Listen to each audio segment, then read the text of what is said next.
টিউচনলৈ আহোঁতে কি পিন্ধি আহিবা অংকুচাৰ উজবেক ৰিজৱানৰ অশালীন মেছেজ ছাত্ৰীলৈ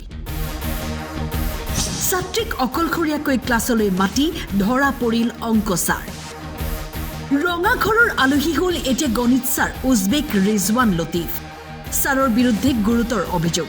টিউচনলৈ অহা ছাত্ৰীক অশালীন প্ৰস্তাৱ দিয়াৰ লগতে মানসিক নিৰ্যাতন চলোৱাৰ অভিযোগত এজাহাৰ দাখিল হৈছিল আজি দেখা গৈছে সমগ্ৰ অসম প্ৰদেশৰ লগতে দৰং জিলাতো নতুনকৈ এক ধৰণৰ জেহাদৰ সৃষ্টি হৈছে যি জেহাদক আমি শিক্ষাৰ নামত কৰা জেহাদ অৰ্থাৎ টিচিং জেহাদ নামেৰে আমি নামাঙ্কিত কৰিব লাগিব যি জেহাদৰ জৰিয়তে কিছুমান জেহাদিয়া ইয়াত আমি নাম উল্লেখ কৰিব লাগিব এগৰাকী ভণ্ড শিক্ষকৰ যিগৰাকী ভণ্ড শিক্ষকে টিউচনৰ চলেৰে আমাৰ ছাত্ৰ ছাত্ৰীসমূহক অৰ্থাৎ ছাত্ৰীসমূহক বিভিন্ন ধৰণৰ মন্তব্য আগবঢ়াই আহিছে তেওঁলোকক বিভিন্ন ধৰণে বিপথে পৰিচালিত কৰিবলৈ তেওঁলোকে বিভিন্ন ধৰণৰ ফেচবুকত মেছেজ পঠিয়াই আহিছে এইগৰাকী শিক্ষকৰ নামটো আমি ইতিমধ্যে ৰাজহুৱা কৰিবলৈ বিচাৰিছোঁ উজবেক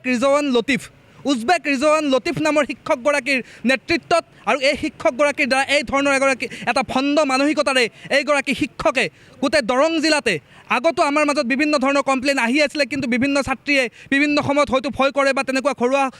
বিভিন্ন ক্ষেত্ৰত ছাপোৰ্ট নাপায় বাবে এই ধৰণৰ বিষয়সমূহত আগবাঢ়ি আহিবলৈ ভয় কৰে কিন্তু এই ক্ষেত্ৰত এগৰাকী ছাত্ৰীয়ে ইতিমধ্যে মঙলদৈ সদৰ থানাত উজবেক ৰিজৱান লতিফৰ বিপক্ষে কমপ্লেইন ৰুজু কৰিছে টিউচনলৈ আহোঁতে কি পিন্ধি আহিবা কেনেকৈ পিন্ধি আহিব লাগিব মেছেজ কৰে ছাৰে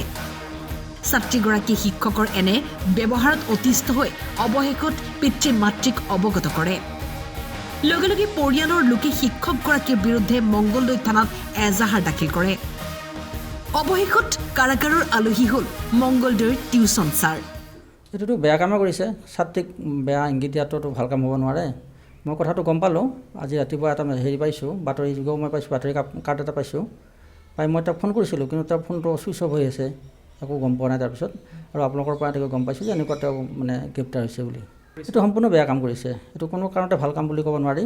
কাৰণ তেওঁ যিহেতু এখন স্কুলত কাম কৰে যদিও তেওঁ টিচাৰ নহয় তেওঁ এজন আমাৰ LDA হ'লেও তেওঁ স্কুলত কাম কৰে তো এনে ক্ষেত্ৰত ছোৱালীক বেয়া ব্যৱহাৰ কৰাটো সম্পূৰ্ণ বেয়া কাম কৰিছে তেওঁ যোৱা ডিচেম্বৰ মাহত চিৰাজুলিৰ পৰা আহিছিলে ইয়াতে ট্ৰেন্সফাৰ হৈ আহিছিলে আৰু এই ডিচেম্বৰৰ পৰা বৰ্তমানলৈকে তেওঁ আমাৰ তাতে কাম কৰি আছিলে মই আজি